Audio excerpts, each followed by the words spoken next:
Welcome to And the Writer Is. I am your host, Ross Golan. Today's superstar has already dominated popular music for over a decade. What started as a simple audition has become one of the most intriguing and eclectic careers in recent memory. Her genre-bending discography reflects her international upbringing and diverse choices for collaborations. From girl group fame to solo success, this artist has earned countless accolades in both pop and Latin because of her fearless and creative process. Hailing from Miami by way of Havana, today's guest is a true songwriter and a collaborator of the music community. And the writer is Camila Cabello. Yay! Ross! What a lovely introduction. You know? Those are really kind words. Did you write that? I did, That's really, really sweet. Seriously, thank you. I don't know. I'm looking at myself a little different now. Is it weird to hear people talk about your success? It's not weird. Because I don't really think about it from a bird's eye view like that. I don't think about it. I don't talk about it that often with my team or with people. I don't hear it talked about from that perspective of like a whole career or like the past decade. It's always like the last album or this specific moment, or it's always like within the context of like that day or that month or that album cycle at most. It's never within that broader context. So it was like refreshing. I was like, oh, wow. Oh, yeah, it has been an eclectic kind of fearless career. The fact that it's over a decade is pretty shocking to me. I think that's where, all of us keep our heads down. We're all doing our sessions. We're all doing, You don't really look up, like you were saying, you don't look up and see what 12 years of releasing music is. It's so true, because I feel like also we're always just thinking about, what's the next thing and that kind of motion, but it's important just for yourself to contextualize and to take a moment to be like, that's why I think I love memoirs and I love the idea of, this is totally random segue, but the idea of like, I don't know, one day maybe like writing one just not for other people, but just for myself to like just contextualize your life and get out of like the kind of close up zoomed in view and more of, oh, wow, how did this day, this moment come to be, and look at it from that like broader lens. Do you journal? It's so funny that you say that, because this morning I felt like there's different phases of my life where sometimes I feel like I process feelings through talking to someone, like whether it's like a therapist or talking to my mom or talking to a friend. And lately, and then there's other times where I will write stuff down in my notes. Like if I'm feeling really stressed, I will just like write things down on my iPad or my notes. And this morning I was like, I need to get a journal and just like pen to paper, write stuff down. I don't know. It's the first time I've really felt like that. Because before I felt like it was almost like writing pen to paper felt frustrating because I felt like I actually use it. Yeah. Do you when you're going through this idea of jotting down ideas, do you see yourself starting when you were saying the memoir part of your life? Like what point in your life can you start telling the story of you? It's so, I feel really lucky that even now I'm like, I have so many things that I want to do. And I'm like, oh, I have ideas for, I'm not like a whole, maybe like album idea, even though I do have thoughts that will come in and be like, wow, this sonically would be a really cool direction. This visually, thematically would be a really cool direction. But, even in like the past week, I'll write down like, this is a song that I feel like is important, like conceptually, storyline wise. And then I actually have like started writing like kind of essay ideas. I write like maybe like a few every day. Because I do feel like I'm kind of old enough now where from the beginning of my life to now, I feel like there's like a cool kind of like essay book in there. So let's start from the beginning a little bit. I obviously there's a lot of information about you in the universe, and I know you've done other podcasts and whatnot, but let's just pretend that our listeners don't know some of the earliest parts. You are born in Cuba. Yes. To your mom and dad. Yeah. So and my mom and dad, who you just met. My dad is from Mexico. My mom is from Cuba. Mm-hmm. And they met in Mexico because my mom, when she was around 25, moved to Mexico, just like her and her cousin. And that's where she met my dad. And then she got pregnant with me. Then they got married. And then from when I was born till I was about 7 years old, I moved back and forth from Cuba to Mexico. And then when I was 7, my mom and I went to Miami. Why? Well, I think Mexico at that time didn't feel super safe for us. And Cuba felt like it was like the beginning of the demise. And, you know, I have a lot of family there now, and it's just like, it's so tragic what's going on there now. Like I have family members who, you know, like I have like cousins who are like going to Hialeah to like send medicine because people are like sick and there's no medicine in the hospitals, and, you know, like just like lack of food, lack of medicine, lack of everything. So I think it was kind of like the beginning of that, and beginning to see that there was like such an obvious ceiling in terms of education and opportunities and more practical stuff like food and power outages and, you know, stuff like that. So I think she had already known before she even had me a few years before that, you know, wasn't a place that she had kind of like become disillusioned with what her country was becoming. And that's why at 25, she went to Mexico. But then Mexico felt like it also it wasn't the right place. And so she was like, okay, I think I'm just going to do it. And I think she had something like $500 or something. And we went to Miami and stayed at it was my godmother's place for like a month. And my mom started like working at Marshall's, and she was an architect, and she just, you know, kind of like hustled her way to becoming an architect again. And my dad met us a year and a half later. Yeah, and then I like learned English like pretty quickly. I was like 7. And one story that I think is really interesting is like my first name, like so many of my friends from school call me Carla. Because, really? Because... Still?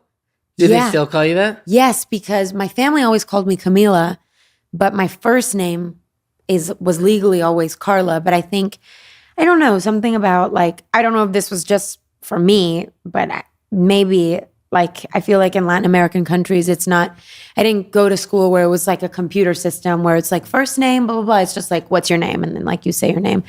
But I, like, you know, going to school, they were like Carla, and I was like present, but I didn't really speak very good English. So I was kind of like too shy to be like, I'd actually prefer if you call me Camila. That's what my family calls me. So literally from elementary school to when I went on an audition for X Factor, everybody called me Carla. And I remember always like not feeling like identified with that name, and my parents always calling me Camila. So it's almost like a very like metaphorical, like kind of identity, like it's your crisis. You know what I mean? It's your alter ego. Yeah, totally. Do you keep in touch with people from your childhood? Yeah.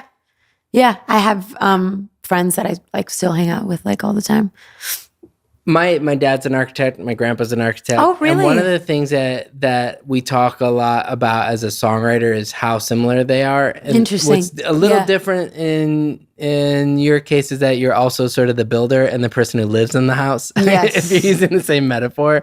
But I do think that there's so many similarities to totally. being, I never thought about that. The blueprint and like how you interpret, how you're going to dress up the house once you build it is something different. But I definitely can see where you'd get, the songwriting background, even just seeing how somebody creates something from nothing. Even if you're given like, this is your plot of land, that nobody's plots of land, nothing's flat. So you have to be creative in the way that you design a house that is flat. So you're not living in a weird place. Like all these weird things you don't think about, but when you grow up with an architect, you see like the ingenuity it takes to do what looks like a normal house on a plot of land that isn't normal. So like, I think that there's a lot of similarity in that. You know, the influence of music in Cuba and in Mexico and in Miami, they're similar, but they're really, if you're into it, they're not that. No, not at all. They're really different. They're very diverse. What are your first musical memories in your childhood? Well, first of all, the architect parallels, I'm so curious to, because I never thought about it that way. I think what's like, when you think I'm about, trying to explain to my parents what I do for a living still. and that's like yeah, totally. So it's one of those things that I'm always trying to help when I was in bands for years, right? Yeah. Used to be in bands with, like, this is the same era. That's when I met like Ricky Reed. He was in Wallpaper, and I'm in like Glacier Hiking. Which we'll get to later. But this. I was a big fan of some Wallpaper songs. Oh yeah, just the best. Yes. And it was the time where when I started really primarily writing for other people, my dad was so used to seeing me on stage that he didn't understand, even when I'd get him tickets to go see huge artists singing these songs. He was like, yeah, but you were an artist. I was like, yeah, but I'm still an artist. I'm just not playing for 300 people a night. Now the songs are being played in stadiums around the world. It's like, now this house is on Architectural Digest. Yeah, right. And I don't, and maybe I just don't have to be the guy who builds the house. That's interesting. I actually started songwriting in that way too, where, and you asked me about the Cuba Mexico thing, but just to detour for a second, I wanted to start writing songs like for other people while I was in the group. Like we were working with like Julian Bonetta. Yeah. And I remember being like, I used to write to instrumentals of other songs because I didn't know like how to play an instrument. So I would write basically my own song over like, piano chords to like whatever, like Ed Sheeran song, whatever. Yeah. Like 4 chords and like write a new song. And my exercise was always like, oh, pretend like you would write a song for Rihanna, pretend like you would blah, blah, blah, blah. And I would like send them to him and he would give me notes. But I started actually wanting to write for other people. And then I would get so attached to the house. I was just like, I actually just want to live in the house. And sometimes I do want to write for other people and I still feel like I would get too attached to the house. I think one of the interesting parts of that is that no matter how far you go, you still can envision yourself. That's so interesting. You still can envision yourself in the house. Yourself in the house. You're like, I'm going to write this Rihanna song. You're like, I mean, but like, damn, it would sound good. It doesn't not sound like me. And you try to explain to artists who are like, yeah, these songs sound too far apart. They don't belong on the same album. And some of it's like, maybe that's true, but with your voice on both of the songs being outside of your body, I always think that's true. I always think like when something is genuine, it's like the through line is you. That's totally the through line. It's you. But anyway, Cuban and Mexican like music is so different. I feel like there was crossover, and then at the same time there was there was definitely, it was like almost like a Venn diagram. Like I do feel like I grew up listening to a lot of like Latin top 40. So where like now I'll go on like playlists and it'll be like early 2000s Latin music. Yeah. And there are songs that I don't even know if they were just like the songs that were playing in my house. And what's funny is like in Miami, I feel like Latin radio stations still, like I feel like those are still kind of the glory days. Like they still go back to that time of music. But we listened to a lot of just like what was popular at the time. And then there's obviously like the icons of like Luis Miguel and Vicente Fernandez and like Mexican like pop rock like Maná and Camila. And like for Cuban music, obviously like Celia Cruz and like a lot of like the big like salsa songs at the time. Like, I remember like Familia with Ricky, like I pulled up so many of the songs that I like listened to in my childhood. Like Bam Bam was inspired by this song that is like my family song called Un Millón de Estrellas by Polo Montañez, which was like a big song in Cuba that was like, it was like this guy who was like literally like a farmer in Cuba, and he had like a couple big songs, and then he actually, like, I think died like at a really early age. Like, he wasn't even like, it wasn't even like a big like pop star thing. Yeah. And like the music video was him literally walking around his farm. It's so good. I know, yeah. But yeah, definitely like, yeah. And then I remember also like loving like Shakira with her black hair. Like singer-songwriter Shakira was like so big for me. But there's a difference between listening to a lot of different music and then feeling like this is a house I can live in. I'm just going to do this metaphor forever. No, like, I love it. No, I love that. It's so true. You know, you're listening to all that music, and what makes your career interesting is how eclectic it all becomes. Before the X Factor stuff, were you ever recording your own stuff yet? Like, when were you first thinking, okay, you know what? No. I actually want to do this before I go and do this audition. I really think I should be a singer, and I think I should sound like, no, definitely not. I mean, I listened, I played in so many different houses for sure. Like I sang like so many different kinds of music. In the house or in public? Were you singing? And by the way, that house thing was also just a metaphor. I played in so many different houses. I mean, like, you know, like I listened to so much like early to that, like, you know, Chris Brown and like Neo and like a lot of like that era of like, you know, 2000s, like pop R&B and like whatever. And I feel like that informed a lot of my like singing. And like, you know, how I remember like being in drama class and my drama teacher would be like, can you just like not riff like so much? Not in like a weird way, but I didn't have like a vibrato. Like I sang stuff in a very poppy like way, and I would like riff and like do runs and stuff. And he was like, girl, like this is like, you know, this is like Hello Dolly. Like, well, what are we doing?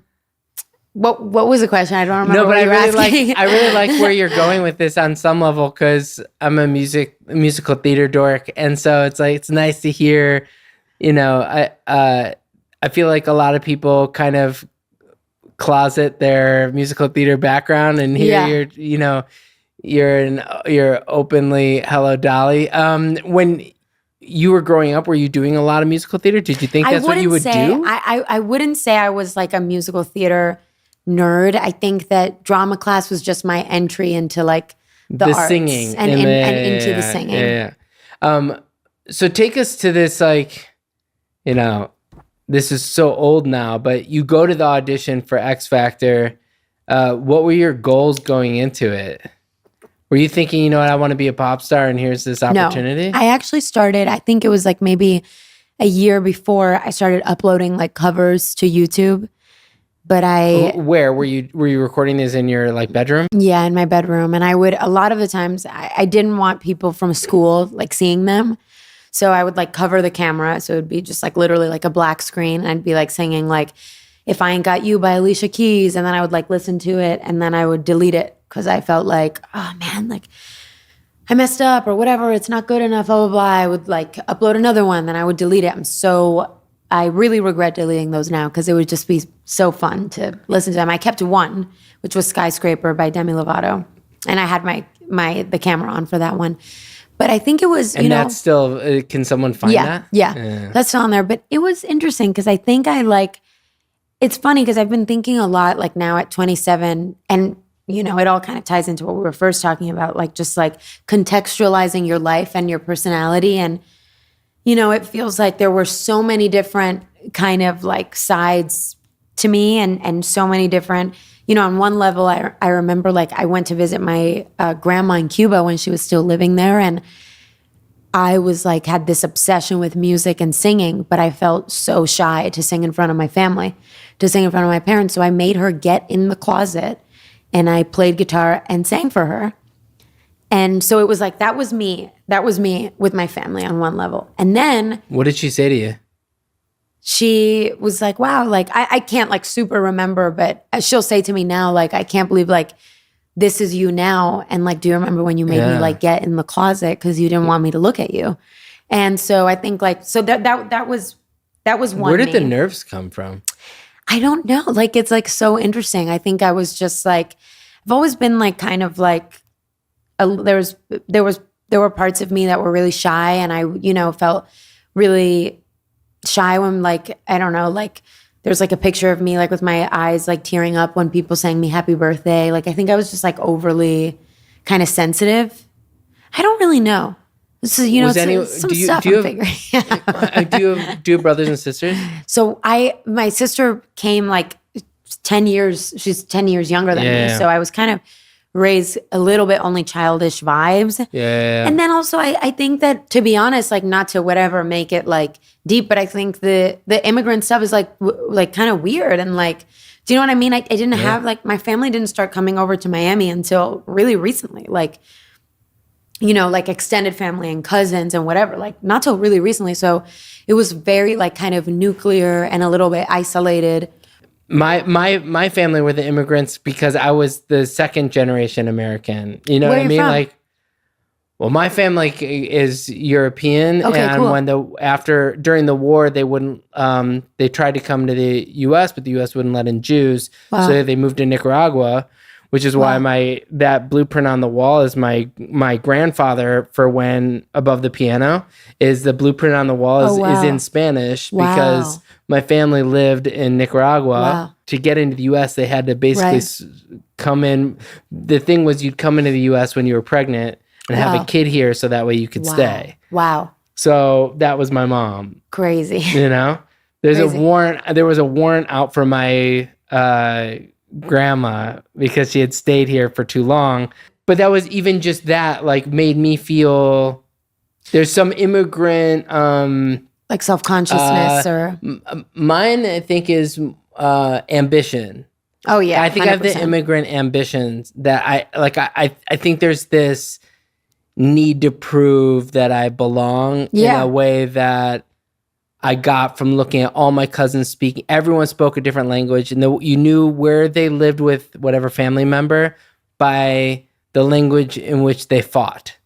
Like they would fight if they fought in Hungarian, that was my grandparents. If they fought in Spanish, it'd be like my mom's cousins. If it was if it's like my godparents, it might have been in Hebrew or something. It was like everyone fought in some language that wasn't, you could tell when they got mad. That's when the realness came out. Wow. Anyway, that's a long story about me and not you, but that is like I was thinking of just like a beautiful like tapestry. It is. But I was just gonna say like.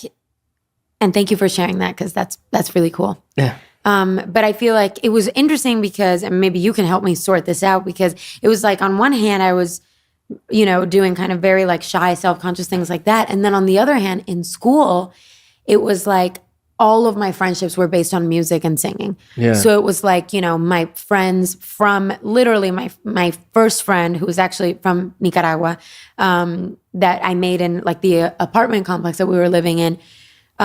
We would like put on like the Cheetah Girls and pretend like we were in a girl group.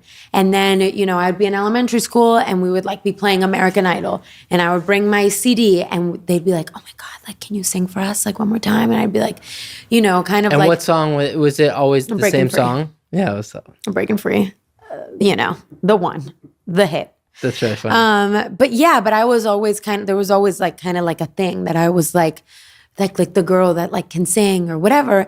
And then I think in middle school and middle school drama class was my way of like kind of staying connected to music and arts and whatever.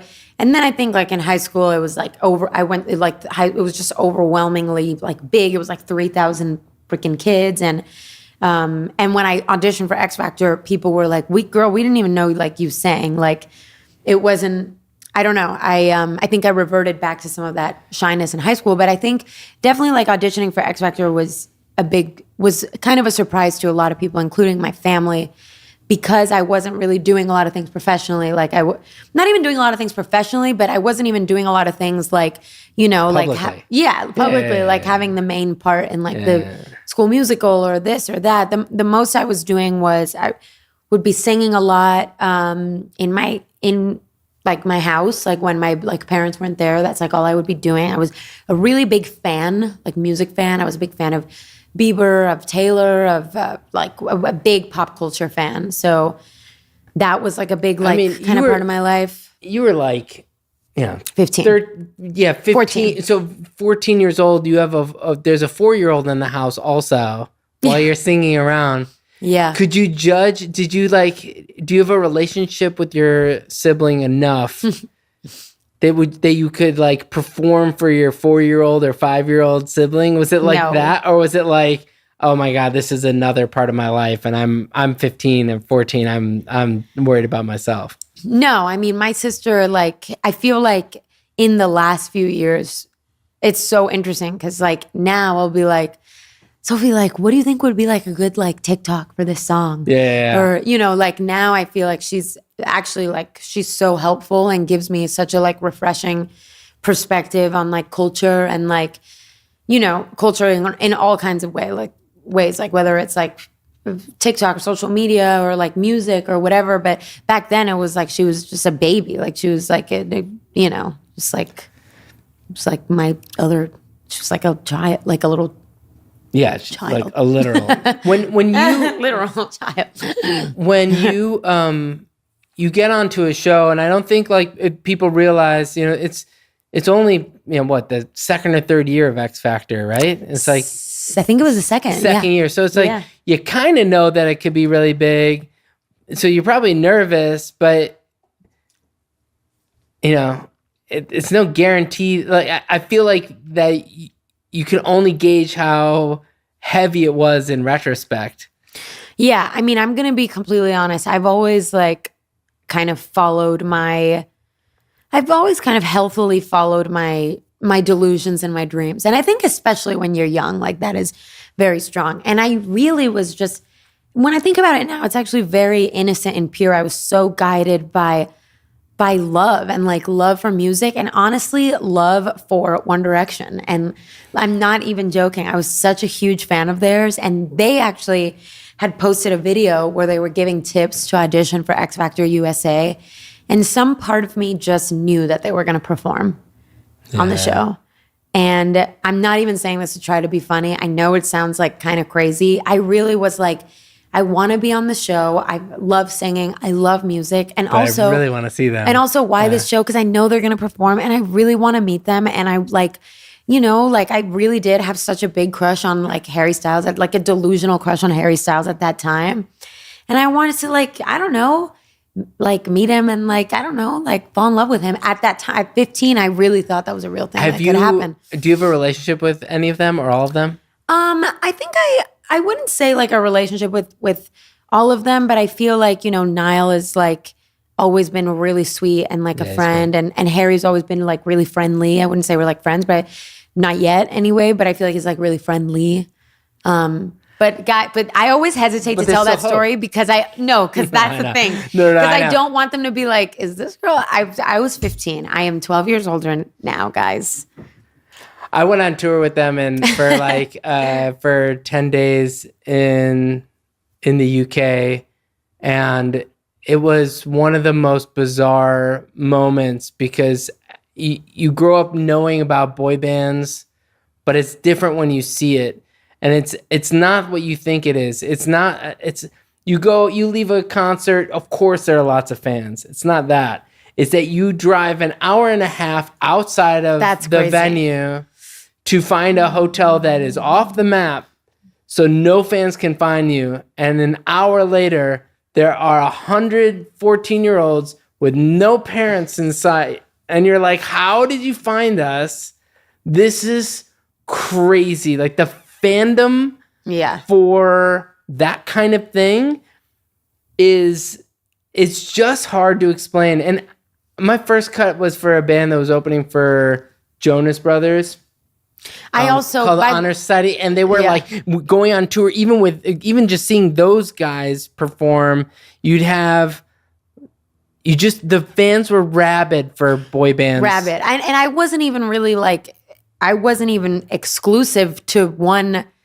No, but I was like obsessed with the Jonas Brothers. Like I thought Nick and I were gonna at that. It's the age. Yeah, it's the age. But the reason why I brought that up is because Fifth Harmony might be the last so far. It's like the last great girl group. Like there hasn't been a girl group that has done that kind of damage. And same thing with 1D, there actually hasn't been a lot. So There's true. not there. It's now been almost a decade, and it sounds like people haven't tried. Yeah, and it's actually interesting because when I went to Blackpink's concert, yeah, that's pretty close. I mean, I was like when I was younger, it's all those bands, BTS. It's all the K-pop stuff. True. When I was younger, I was obsessed with Destiny's Child, but I think like after Fifth Harmony, like going to see a Blackpink show, I was like, wow, like I 100% like I understand. Like there's something so like you're like, and which one am I? And like there's something so. Do you still do that?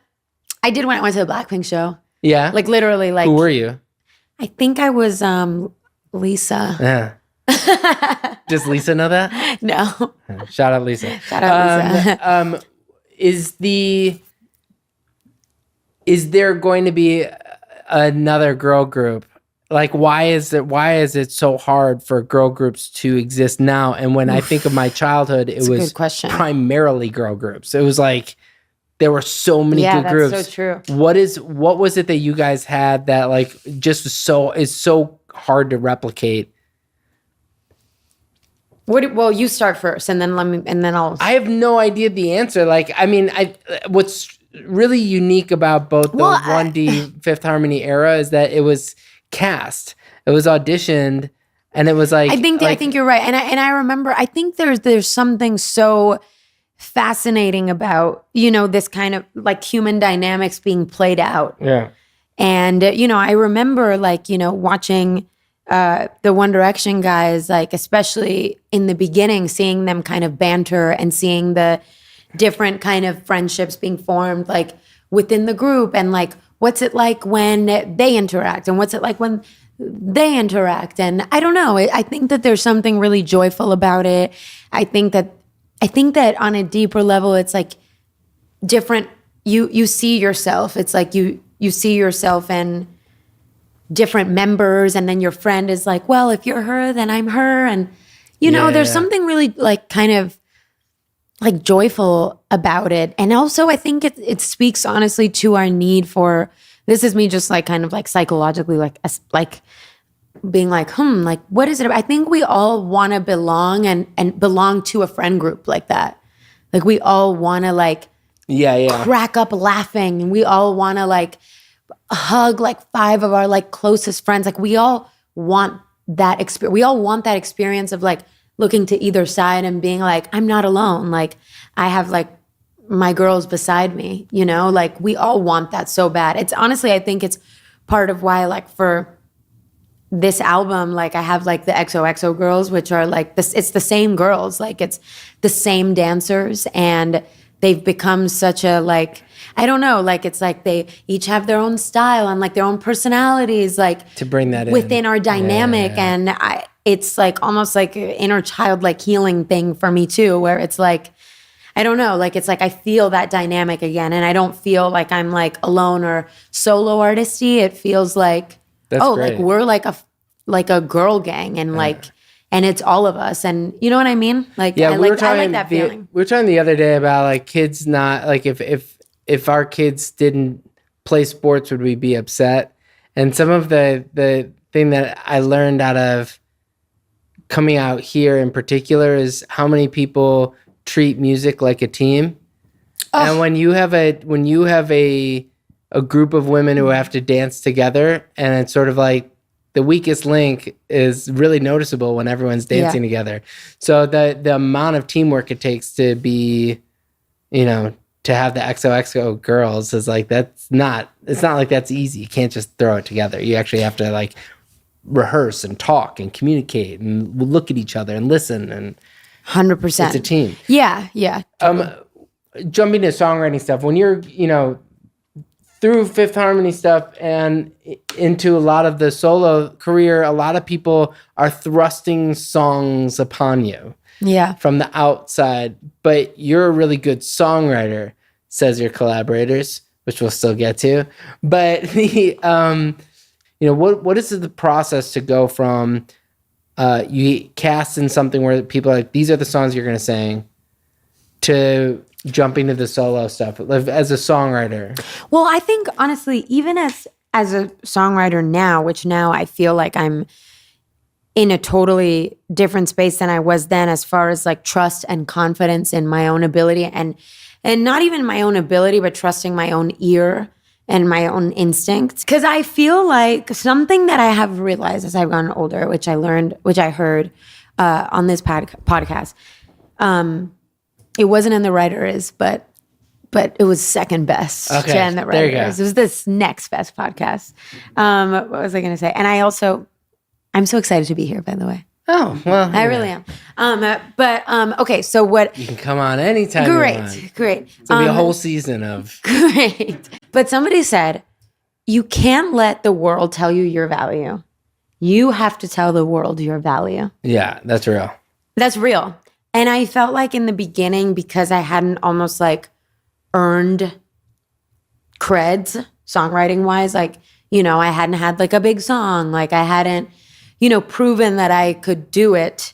It was almost like people didn't like expect that I could do it, even though I was like, I feel like I could be a good songwriter, and I feel like I have great melodies, and I feel like I have great ideas, but I think, you know, people are also, you know, they're afraid that things won't work out, and that's why they take the safer bet.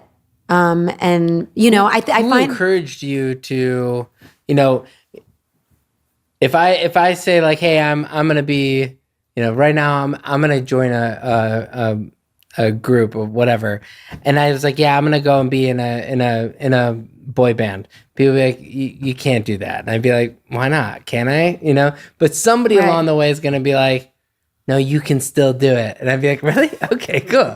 Yeah. Somebody along the way probably was like, no, you just auditioned for this show. You can't be a writer. Right. And somebody said, no, man, you got to hear her songs.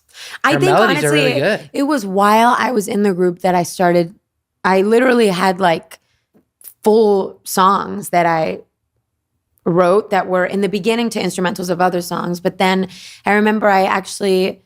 I worked with a musician and producer who, for the first time, I recorded, I think it was like maybe 2 or 3 songs that I had written by myself. And, you know, I started showing people. I remember like I showed Sean, I remember like one of the girls in my group, I showed, you know, like our like tour manager at the time. Like I started showing different people, and I think that just kind of like built my confidence more and more. And I think that was probably like one of the impetuses behind why I was like, okay, like I'm ready to like, you know, like do my own music.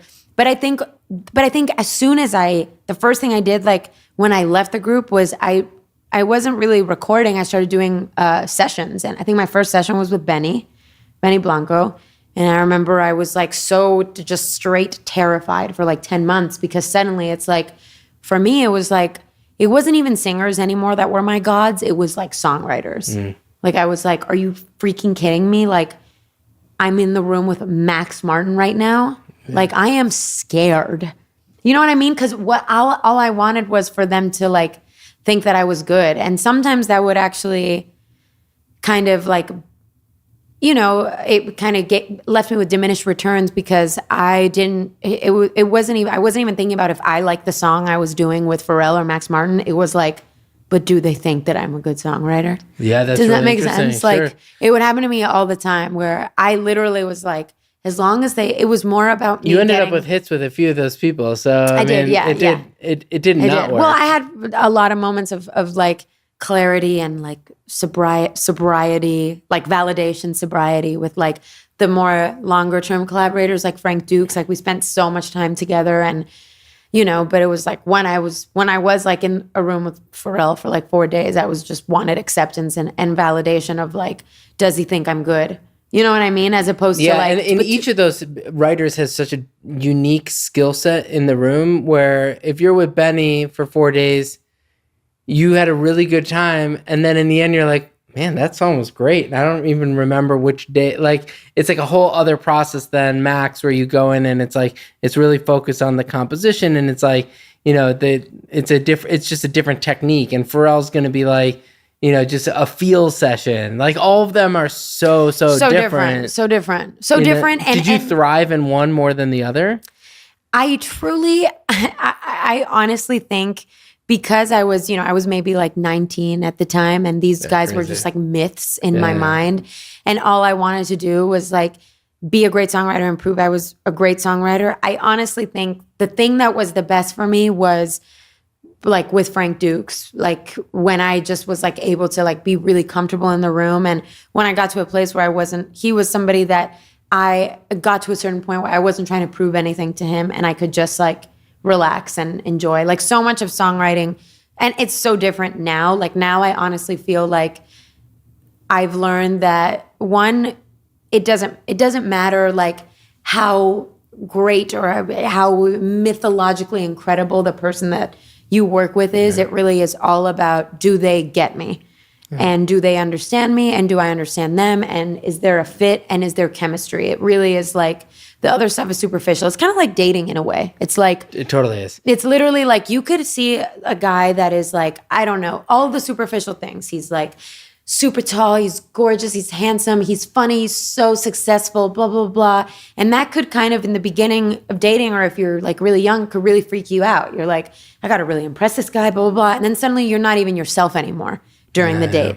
And then but then you kind of have to shift the paradigm of like, this guy could be all of these things and he could literally, I don't know, I could like hate the way he kisses and he could not like my sense of humor and we might just not fit. And I feel like with music, collaborating is the same way. It's like you could have the most hits and best songs in the world. If you don't get me, if you don't make me feel like psychologically safe in the room, if you don't make me feel free to, I don't know, like if you don't make me the best me, then it doesn't really matter like how acclaimed and amazing you are. And to be fair, I don't think those people, the irony is those people in the beginning of my career, I don't even think I truly gave it a chance because I was so nervous and like, and so like trying to prove myself. But I really think I'm not in that place at all anymore. Now I'm literally, I think for the most part, I'm like, you know, I kind of like, I'm like, let's just see if you get me and if we work well together. And most of all, if you make me feel like psychologically safe, which I feel like is just kind of underrated in talking about creativity. It's so weird because like from the songwriting side, you're always like, man, if I was with that artist, I would have written that song. It's not real. It doesn't like real. It just wouldn't be the thing. And it's chemistry. Because the chemistry is a huge part of it. I also think if you have 4 days or 5 days or whatever with somebody, then that first day you feel comfortable falling flat on your face because you're not. That's big. You're not trying to fall in love with this beautiful person. Huge. You know. I mean, in the beginning, my first album, I was like working with like almost like a different person every day. Yeah. Which was crazy. I mean, this last album, I was like literally with the same 2 people every day for like a year and a half. Yeah. So it was literally like, I mean, there's so many hits that people that you've had now, and people have asked, I'm sure, all the questions about them, but some of them have been, are sort of transcendent and are falling in that sort of evergreen category of songs where I'm sure you just hear them all the time still. What's the first song or what's the song that you think defines you as a songwriter? That's such a great question. Oof, as a songwriter, I feel like it would honestly probably have to be, should I go from, is it allowed to be like from each album or just in general? Go for each album, yeah. Okay, I feel like my first album, Never Be the Same. Okay, yeah. Because I feel like it's weird in the sense that it's like, I feel like it's like pushing melodically and there's like some choices that are like, which I feel like is just kind of I always want to go like, I feel like one trademark I always like to go for where I'm like really proud of a song is like, oh, that was like a new choice. Yeah. Melodically or whether it's an ad lib or melodically or something in it feels like it's pushing. Yeah, it pushes your own boundary. Yeah, pushes my own boundary for sure. So I think Never Be the Same. I think like, even though Havana, I think does that sonically, I think lyrically, sometimes I'm like, oh, I think I could have maybe done like a little bit better, but I do love that song. Isn't that's the hardest thing for a layman to accept? Yeah. Is that I definitely have one of my bigger songs that I still always point out as something where I'm like, I never heard it as a hit. I never heard it as a hit. And there are definitely songs I have that I am convinced is like compositionally flawless that nobody knows. God. Nobody Me will too. ever listen to. Me too. And it drives me nuts that you're like, no, my best song is this one that has like 30,000 streams, and this one that has a billion is like, it's not great, guys. It just, anyway. I know. It's okay, so true. that's the first album. It's so true. My second album, I really love the two songs that are standing out to me. I really loved, there's a few songs on the second album, but I love Used to This that I did with, I love Used to This that I did with Phineas. I really like that song. I love the song Bad Kind of Butterflies, which is like a 30,000 streamer, like you, which I feel like nobody's heard that song, but I love that song. And then this song, which I think is, I love this song called First Man that I wrote about my dad. Yeah. I love that song. I don't think, I will say, I think of all of those three, I think Bad Kind of Butterflies actually represents me the most as a songwriter, because it does have that thing where I'm pushing my own boundaries. And it's just like, there are other two songs that I feel like incredibly like well-written songs, but they're almost like not weird enough. Yeah. For, you know what I mean? For me. Okay, on the Familia album, I feel like the song La Buena Vida is very me, because it's like, again, it's pushing my own boundaries, and it's like this like huapango, like Mexican like orchestration, but it's like almost kind of like rappy like flows, which I really loved and I'd never done before, and I was like, wow, this is so cool. Like I love like mixing things together that normally wouldn't go together. And then on my last album, I feel like Chanel No. 5, Boat, and June Gloom. Do you have a if I picked out any song that you've done in your solo career, can you sing every lyric?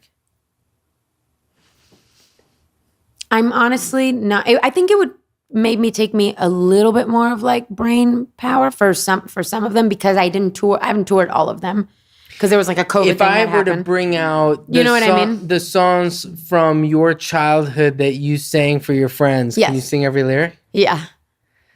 It's like I think also people have this assumption that we all know all the lyrics of all the songs we've ever released, and that is 100% of the time false. Yes. But I think there's this like image that it's like, it's so, because people, when they describe like, oh, I like Camila, I don't like Camila. It's like, what are you talking? Like you are like judging this human off of like releases of songs that you may or may not, like they represent you as an artist. It's like, it's just weird. Did you mean Camila, me the person, or me the album? Just, I just meant like me like the person. The person. Like people just don't really understand the human who chooses to write these songs, who then interprets these songs as the artist form of that human, and that all these are different. Oh my God. Like different. Don't get me started. They're different parts of your personality. Well, to be totally transparent, I was actually like, I was kind of nervous like to do this today, because I've been feeling so like vulnerable and fragile when it comes to just that stuff. Why? It's just been like, I don't know. I just feel like Is it doing all the promo for the album? I think so. And I think I've just been spending more time on social media than I usually do. Why? And because of the promo? Yeah. Like, just like, I don't know, like being on TikTok, and then you accidentally, like, sometimes I'll just have low impulse control and like read comments, and then I'll see something that just like leaves me just fucked, and, you know, and yeah, it's just been really hard. I'm not gonna lie. How are you supposed to deal with that? I have to be better about not looking at things. And do you have to do the social media, or can someone, or can people read through the authenticity? I think it's like, I don't know. And then I think it's like a combination of things. And then I'll have like friends that come up to me and they're like so well-intentioned, but they'll be like, man, I hate the shit that people say about you on the internet. Oh, yeah. And it's just like, it just sometimes feels like I don't know, like I'm just like feeling it lately. And it's hard. It's just. Why do you do it? Hard. Why do I do what? Any of this? No. I think I like honestly, like when I'm doing like music and creating things, I do it like because I love it. And then I'm just like, to be totally transparent, there's times where I think what you were just talking about, where it's like the person that's like making things and then like the famous part of it. Sometimes I really do ask myself like, how like worth it is this? Because sometimes it does feel like this is just too much. Like it's, like I've definitely. Can you separate yourself from the artist? It's really hard. It's hard for me, for sure. It's hard. Does anybody do that? I've talked to like friends about it, and and I've been like also talking to friends about it like recently too. I think people struggle with it. I really do. Like I think like artists struggle with it, and I think that it just like comes in waves, and I think it's about taking care of yourself, like, as it happens. But anyway, I hope that wasn't like whatever, like vulnerability hangover in like fucking 5 minutes. No, I think it's really important because I think in reality, like all of us are, sometimes it's through the commercial success of stuff. Sometimes it's through comments. One of the things about being a songwriter instead of the artist is I wrote a song a couple years ago where the video really got sort of canceled. Really? And no one looked at who the songwriter was. Yeah. Yeah. Like the vulnerability it is to be the artist versus the songwriter can be vast. It's very different. But as a songwriter, you're constantly looking at like, why aren't these songs doing better or whatever it is? And it's like, maybe I'm not good enough or whatever it is. And you still read the comments and internalize, like, man, people don't like this song. But I really liked it. And it's maybe I don't know how to write a song anymore. It's there are softer versions of it. That's totally different than, the like people. I mean, nobody's looking at the songwriter and judging me by the way I look, for the most part. Totally. Or like or just sound or whatever. Yeah. I mean, and that even sometimes feel like a softer version of what you get. Sometimes it's literally like I don't know, like, and not to even like whatever, like go to like deep into it, but like your character, who you are. Yeah. Like, which like can feel existential and like fucking like, just like, but that's just also deep. It can feel like fucking deep. One of the most impressive things that you've done is like you go all the way there on your projects. Like you don't, there are other people who've gone solo from groups who didn't go all the way there, like who didn't take that risk. Yeah. And that risk is why there's also like so much love. Yeah. Yeah. It's because like, Yeah. And I try to like, even like me saying it is like, all I can really do is just like be human. Do you know what I mean? Like even like, I don't know, like just like be like as courageously human as possible, like in my, the good stuff. And then also I feel like, like the harder stuff too. It's like, literally all I can do. You did not have to record this last album is not something you had to do. No. Like this was a choice from the outset that like anybody who listened to it was like, fuck yeah, that woman just took like a risk and like you did not have to do that. You're not some of your peers do also take really good risks, but most of them are not as brave to go and be like, that's like, this is me sonically, which then the visuals and all the things that go along with it to reflect that, like, you made that bet because you're taking that risk. So then like totally. Along with that bravery comes all this vulnerability of like a lot of people are going to critique this bravery because they don't get it. Fuck them. And the ones that do are like, it just went deeper with you and they're like even further in the journey. It's just, that's earned. Totally.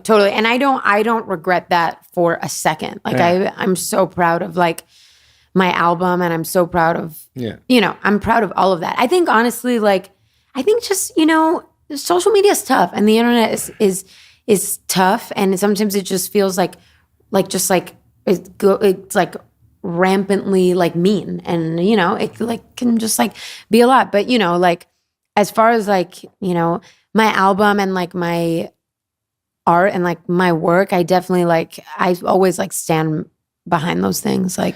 Well, let's go to the next segment. I'm going to just, because these people gave some questions that I feel like deserve some answers. Yes. So we're going to go to this first segment, which is, what would Ricky Reed ask Camila Cabello on And the Writer Is? And Ricky asks, Papa Ricky. First he asks, how are you holding up, big dog? So he obviously is like big in dog. tune.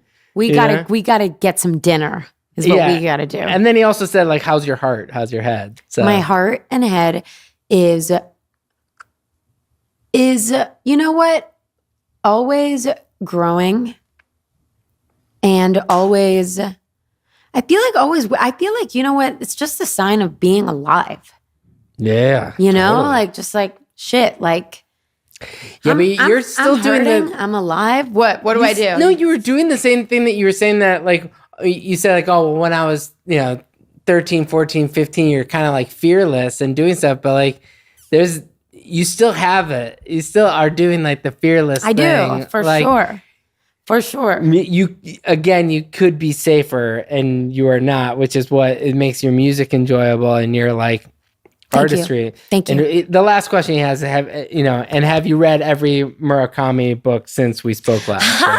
That's so funny, because he actually was the person that told me to read Murakami. And I think he told me about Norwegian Wood, but I forgot, it wasn't Kafka on the Shore. It was like a space one, but he told me that he was like obsessed with Murakami. And then I was reading that book, and I put Murakami in Chanel No. 5, but no, I have not. And I need to read Kafka on the Shore. Then we're going to go to, what would Jasper Harris ask Camila Cabello on I love And him the Writer so Is? much. And he says, it's my angel baby. He's so young and he is so good. It's stupid. Okay, he says, it's honestly stupid. Shout out, Jasper. He has like so many incredible things that he is going to create in the world. No question. Including our baby, C XOXO. He says, I would ask her what her musical aspirations are going forward, given that she just made such a strong departure from the traditional pop landscape, which is vulnerable, as we've just discussed. What is she feeling on the other end of making such a different album? It's like they were listening. It's true, but I do want to tell you, it's not like I feel like even me saying, and whatever, and by the way, like probably, I am going to have a vulnerability hangover and probably ask you guys if I can listen to this after and tell you if we can. Okay, great.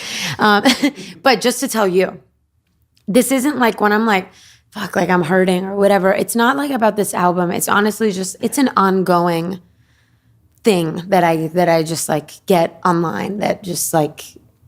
Totally. Yeah. But so it's not necessarily like even like just about this album. I think I'm just feeling particularly vulnerable because I'm like, oh my God, I'm just like, guys, I'm offering up like myself and my like dreams and my, like, I don't know. I feel like so like vulnerable and raw and like, and also like this hurts. And I am trying to find out how to like be and be brave still and be strong and like the center of that. But as far as like this album, my sweet Jasper, I feel incredibly like, so like, I feel like the world that we kind of like created with C XOXO has brought me and also the people that I work with, like, and my fans, like so much joy.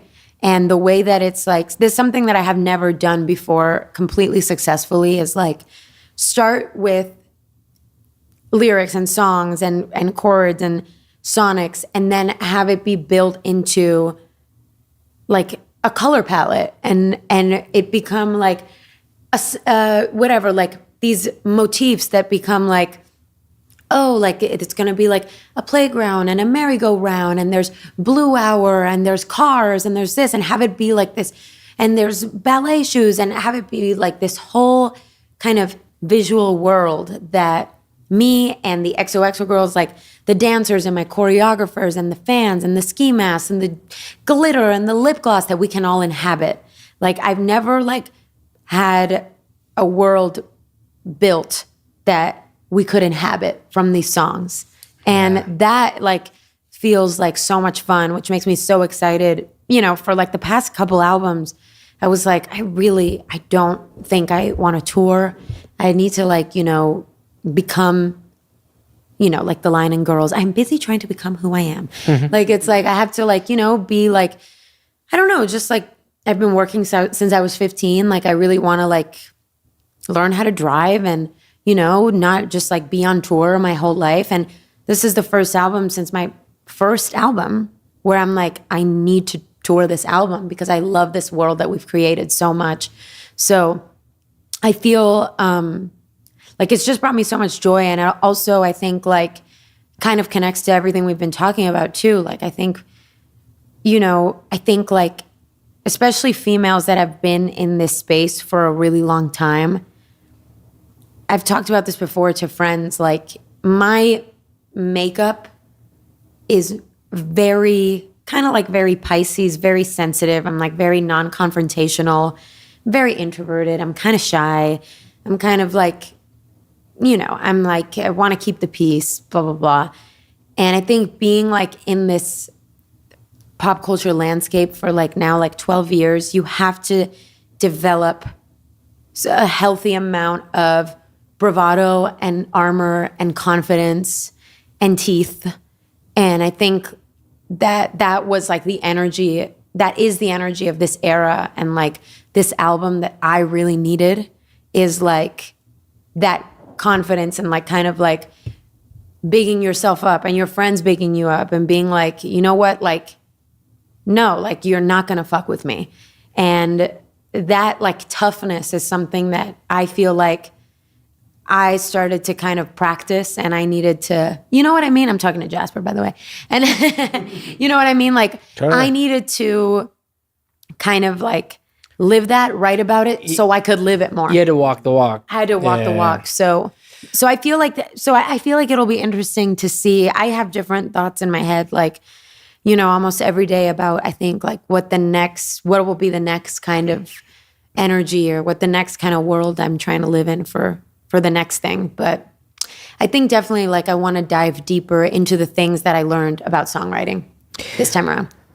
Well, the last segment like this is what would Vanessa, your A&R, ask Vanessa Camila Cabello? Yes. And the writer is. That's and she dog. actually had a few good, these were, they all asked good questions. That doesn't always happen. She said, what is your funniest memory from the making of C XOXO? That was fun memory? Mm-hmm. Like, give us a behind the scenes story. Dang, that's a really good question. Wasn't mine. It was Vanessa's. Dang, the most fun memory. I think like, man, I got like just butterflies in my stomach, like thinking about this, but I loved the friends that I made. Like I loved like playing Drake, my album. Yeah, so crazy. Like was so fun. So surreal. And I mean, maybe you guys play each other music all the time, but that just when I played Drake my album and he played me some of his music from For All the Dogs. I don't know why like talking about him makes me like emotional, but I've told him this, like I feel like his music has been such a soundtrack to my life, to my friends' lives, and he's been so like just like generous and kind, and that moment was just like so cool. Like it was just like, you know, I feel like so lucky that like people like him or like Taylor or, oh my God, nobody knows this. I don't even know who knows? I don't think I have to edit this out, but I met someone who told me something about my album recently. What? Beyoncé. What? What did she say? She was like, she fully was like, I love your new album. And I was like, you inspire me so much. I would not be here without you. Wait, and I walked away and I cried. Did she like no, we show were up at your door? I was at like, Michael Rubin's white party, and I kind of like made eye contact with her. And I always like, I think nobody knows who I am because I just like fully have imposter syndrome. So I was just kind of like I looked at her, but I didn't. And then I like, she was like, and I was like, I love you so much. She was like, I love you too. I love your new album. And I was just like, you inspire me so much. Like, I wouldn't be here without you. But that was just like a really, really, really amazing moment. Yeah. Because that's also, you know, another person that's been like, totally. I literally like, you know. Those, when you're actually there and you're in the thing and you're at the Grammys or you're at these events and you're like, oh wait, I'm one of. I know. Yeah, like that imposter syndrome never goes away. It just evolves into something weirder because then you're like, has this all been like, how long have I been in this where it feels like it doesn't go away. It just gets weirder. You just captured a feeling I had not put words to. It's so true. It's like, wait, have I always been liked? Yeah. Is this, Vanessa also asks, who do you spend the most time with when making an album? Which collaborators? I mean, obviously we know the Jasper most and recent. Pablo and Bart. And Bart, who's my vocal producer. Oh, cool. And also one of my best friends. Shout out vocal producers. Where is your favorite place to write a song? It's funny because I'm actually like, I feel like I'm honestly really not picky when it comes to studios. I actually had like a really interesting thing where I feel like this interview, because it's like caught me at such a vulnerable time, I might be just like exposing the most insecure part of my psyche, but I might just say, I'm just going to say these things anyway. I realized that I would have this thing where like my collaborators would want to go to like the best studios. And I would like be like, can we please go to like the shittiest studio because it made me feel like less pressure. Like if I felt like I was like at a like That's real. That's real. Okay, good. If I felt like we were like at a Conway or something like where it was just like so like expensive and gorgeous and blah blah blah, I just would feel almost like this anxiety of like, well, this was so much money and like whatever, and we have to make something amazing today. Whereas, you know, I think my first album with Frank, we did at like Electric Feel. Yeah. And it was just like kind of dingy and like fluorescent, ugly lighting. And it was kind of depressing, but I liked it because I was just, I don't know. It felt, I like the like kind of hustle underdog vibe more than I like the other vibe. This is a cool era for doing music where there are studios everywhere and you don't only have to do it at Westlake. No offense, Westlake. I like Westlake. But it's like, oh my God, it's so true like, though. You don't have to do it at a white glove studio. There was an era. Now you can, everyone has a studio. You know, you can do it in some studio where it sounds pretty close.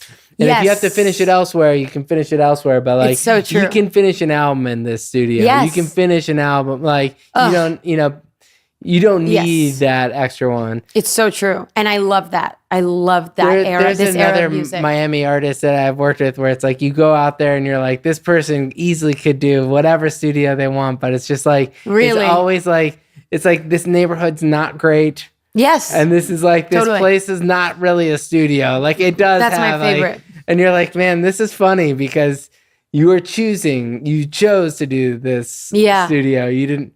Anyway. Makes me feel good. Okay, so we're going to do our last segment, which is a 5 for 5. I'm going to list 5 things. Just tell me what comes off the top of your head. Oh, I love these. We're going to go with the song Havana. Okay. Just whatever comes out the top. Okay. The song Havana. Pride. Uh-huh. Wait, do I list just one word? Yeah, sure, that works. We're going to do... Heritage, ancestry. We're going to do Miami-Dade County. Ooh, peacocks. Peacocks wrecking car windows.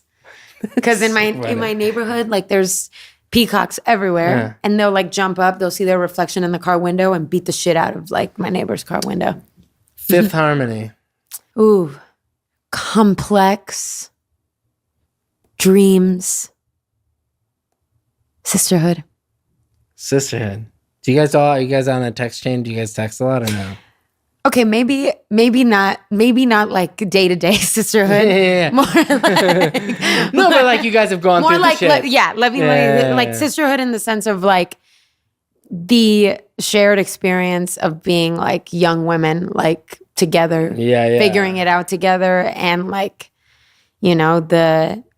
like just like the bonding and the good times, and then also like the you know, the hardships and the CXOXO, the deluxe album. Oh shit. Look at what I did. I followed the rules. Okay, so yeah, the deluxe version. The deluxe version. Which will have probably just come out this week. Yeah. By the time this comes out or whenever this comes out. That's right. Yeah, honestly, Is the deluxe version better than the version? It's incredible. Why not just give us everything from the beginning? Why did you have to make us wait? Because I'm a big fan of like shorter albums so that you can digest it all.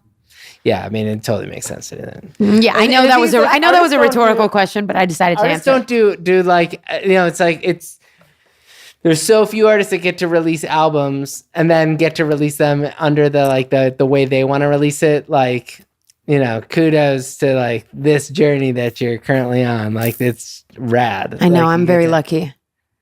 Yeah, well, you've earned it. Let's go with your mom and dad. Oh, my real life angels. I love that they came here. I know, me too. I did kick them out though. That's fair. Is it because you don't want them to hear things you have to say? It's because I there's just some days where I'm overwhelmed. It's like when everybody saying happy birthday to me in that one picture. I'm like, I can hear your guys' thoughts when I say this one thing. I can hear your thoughts.